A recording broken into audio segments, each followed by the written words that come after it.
Assalamualaikum warahmatullahi wabarakatuh. Perkenalkan, nama saya Guntur Adi Winata, NPM 2320502093. Di sini saya akan mempresentasikan hasil dari makalah saya, yaitu tentang analisis material dan proses produksi Window Regulator Sticky Source Type. Di sini ada job sheet Window Regulator Sticky Source Type. Yang pertama yaitu ada carrier plate untuk membawa jendela. Yang kedua ada skissers arm. Ketiga ada guide rails untuk tempat jalannya skissers arm. Yang keempat yaitu pivot untuk menggabungkan dua skissers arm. Yang kelima ada gear. Yang keenam ada motor untuk menggerakkan window regulator. Yang pertama yaitu carrier plate. Material carrier plate terbuat dari material baja galvanis karena sifatnya yang kuat dan ekonomis dari segi harga. Carrier plate juga dapat terbuat dari material aluminium anodized karena sifatnya yang tahan korosi dan ringan. Selanjutnya yaitu proses produksi. Proses produksi diawali dengan pemilihan material. Pemilihan material di sini ada yang seperti sudah saya katakan yaitu baja galvanis atau aluminium anodized. Setelah memilih material, material dicairkan sampai meleleh, kemudian dituangkan ke cetakan. Setelah sudah dituangkan ke cetakan, material ditekan menggunakan mesin ekstrusi hidrolik bertekanan tinggi. Setelah sudah ditekan, material didinginkan dan didiamkan. Setelah material didinginkan, kemudian yaitu benda kerja diberi perlakuan panas atau heat treatment. Heat treatment di sini yaitu ada quenching dan tempering. Setelah diberi perlakuan panas atau heat treatment, benda kerja dilakukan finishing dengan pelapisan menggunakan electroplating. Setelah sudah finishing, dilakukan inspeksi untuk mengetahui apakah benda kerja sudah layak digunakan atau belum. Kemudian skisors arm atau lengan gunting sendiri terbuat dari material baja karbon rendah, SAE 1010 atau sampai 1020, karena sifatnya yang kuat, mudah dibentuk dan ekonomis dengan dilapisi galvanis untuk melindungi dari korosi akibat kelembaban. Skisors arm juga dapat terbuat dari aluminium sebagai alternatifnya karena sifatnya yang ringan dan tahan korosi. Proses produksinya itu pertama itu pemilihan material seperti di atas, baja karbon rendah, kemudian pemotongan material, kemudian setelah pemotongan material, material diluruskan, setelah diluruskan yaitu stamping die. Setelah stamping die, benda kerja dilakukan pembentukan atau forming untuk mendapatkan bentuk yang sudah seperti diinginkan. Setelah pembentukan selesai, dilakukan pelubangan untuk menggabungkan dua skisors arm. Setelah pelubangan yaitu finishing. Finishing di sini yaitu pelapisan electroplating. Setelah finishing, dilakukan inspeksi untuk mengetahui apakah benda kerja sudah dapat digunakan atau belum.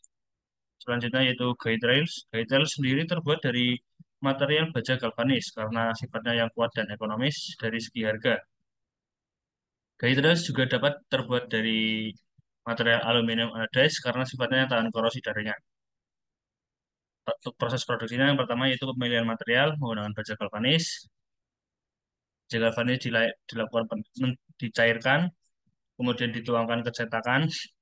Setelah dituang ke cetakan, material ditekan menggunakan mesin ekstrusi hidrolik bertekanan tinggi.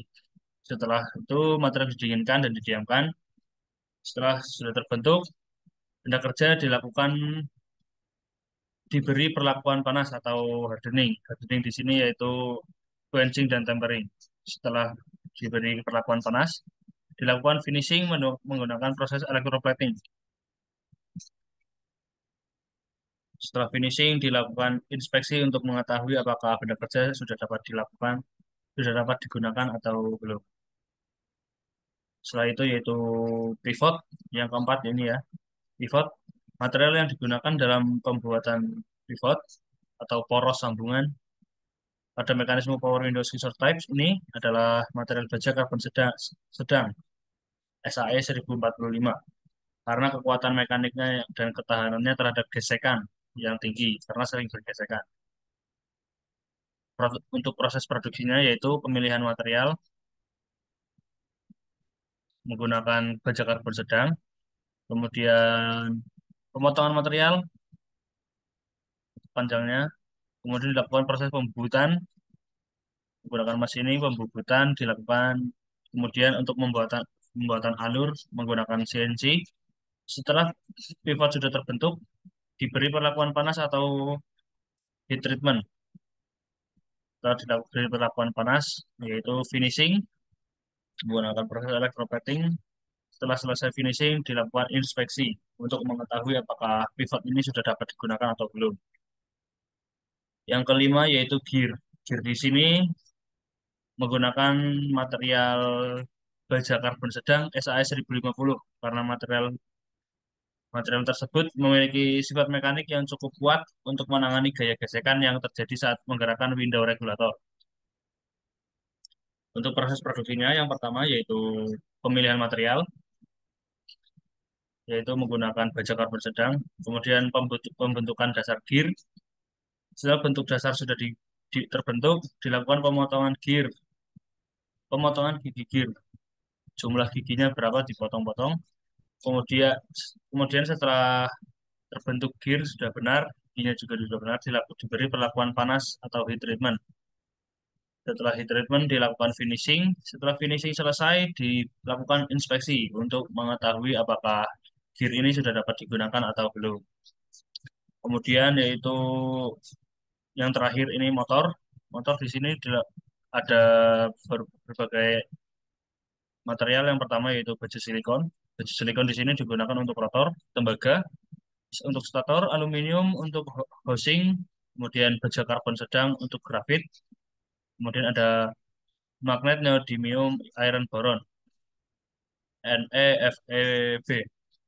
Untuk proses produksinya yang pertama yaitu pembuatan rotor, kemudian pembuatan stator. Setelah stator dilakukan housing, pembuatan housing, terus pembuatan poros, kemudian pembuatan sikat. Setelah semuanya sudah berhasil dibuat, kemudian dilakukan perakitan motor.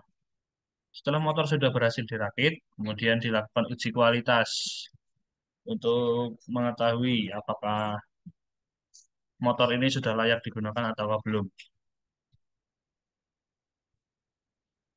Ya, sekian. Terima kasih presentasi dari saya. Untuk kurang lebihnya saya mohon maaf. Wassalamualaikum warahmatullahi wabarakatuh.